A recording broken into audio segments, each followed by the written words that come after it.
전혀 구분 없이 크기와 모양이 똑같아. 그래서 항상 같다. 그래서 이걸 상경색체라고 하는 거야.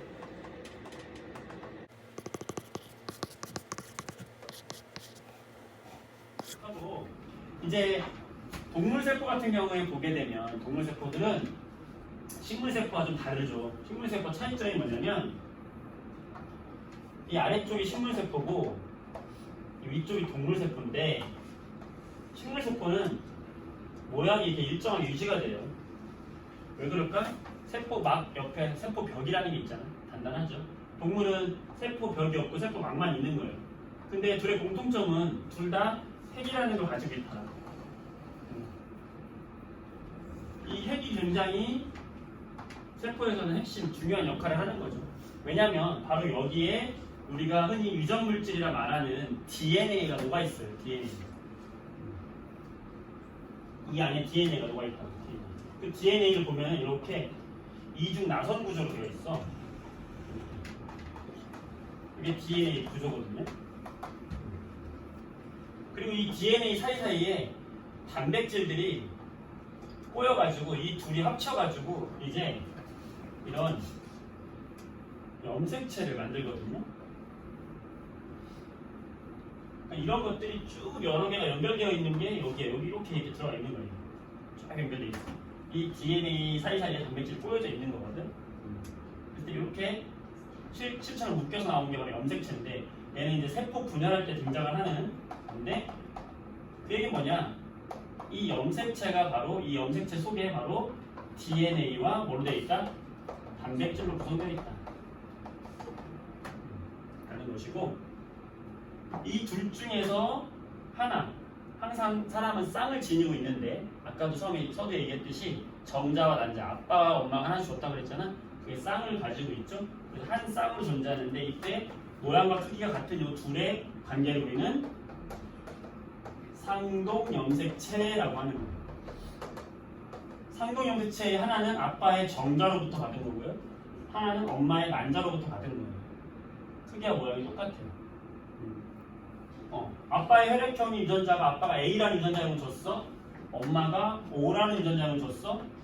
그러면 아빠는 A형을 줄 수 있고 엄마는 O를 줄 수 있어요. 그 얘기 뭐냐면 상동염색체에서 이 유전자는 동일하지 않은 거죠. 아빠가 준 유전자와 엄마가 준 유전자는 다른 거예요. 같을 수도 있고 다를 수도 있는 거지. 그렇지? 다를 수 있다. 상동염색체는 유전 정보가 동일하지 않은 거예요. 그때 이렇게 발생한 이 염색체에서 여기 왼쪽과 오른쪽이 있잖아. 여기는 이 둘의 관계는 뭐라고 하냐면 염색 분체라고 하는 거지. 이거 많이 했네. 분체라고 하는 거야. 얘는 뭐냐면 원래는 이렇게 하나예요. 이렇게 하나가 있는데 얘가 세포 분열을 위해서 똑같은 애를 자기 복제를 하는 거예요. 그래서 얘는 여기에 A가 있으면 여기에 A가 있는 거예요. 똑같은 걸 복제하는 거예요.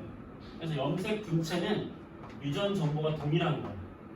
유전자가 동일한 거예요.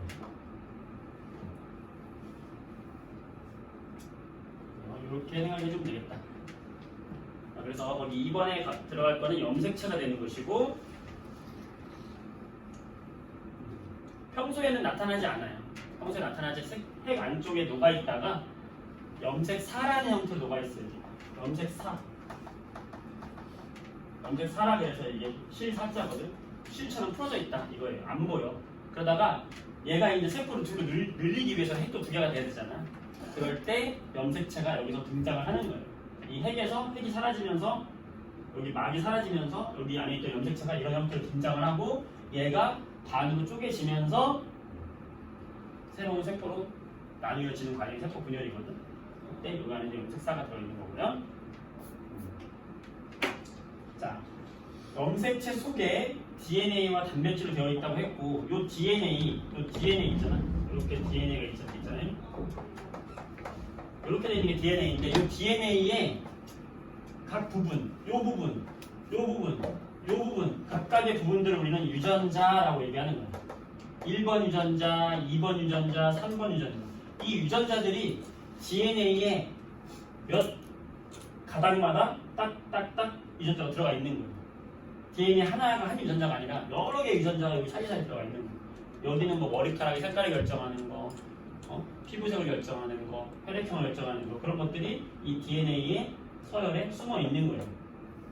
그래서 거기 한번 정의가 헷갈리지 않아야 되는데 3번에 들어갈 빈칸, 유전 정보를 저장하고 있는 유전 물질, 이건 DNA가 되는 거예요. 유전 정보들을 저장하고 있는 물질, 이게 DNA이고, 4번에 들어갈 건 뭐냐면 DNA 중에서 특정 부위라고 했지?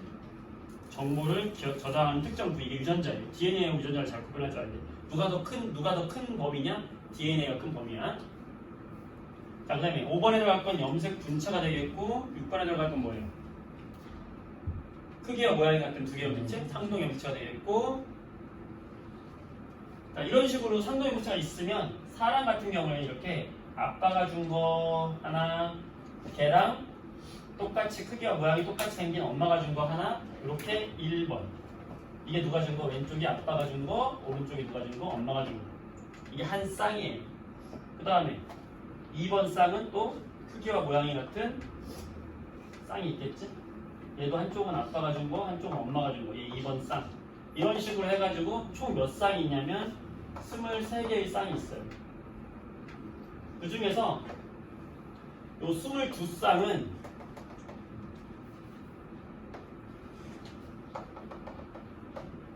총 23개의 쌍. 23개 쌍이니까 개수로 따지면 여기 한 개, 두 개거든. 그럼 두 배잖아. 46개가 되겠죠? 사람은 46개, 23쌍. 상동 염색체 쌍이 23쌍인 것이고, 이 중에 22쌍은 남녀 구분 없이 크기와 모양이 똑같아. 그래서 항상 같다. 그래서 이걸 상염색체라고 하는 거예요. 그리고 나머지 한 쌍이 바로 성을 결정짓는데, 이 한 쌍이 이렇게 모양이 똑같으면, 모양이 똑같다. 그래서 우리가 이거를 XX라고 표현했고, 또 하나는 모양과 크기가 달라요. 그래서 이거 다르구나 해가지고 얘를 뭐라고 하냐면 X, Y 이렇게 얘기했어. 그래서 X, X였을 때는 성이 여자로 결정이 되고 X, Y일 때는 성별이 남자로 결정이 된다는 걸 알게 된 거야. 그래서 얘는 성을 결정짓는다. 그래서 이 염색체를 성염색체라고 하는 거지.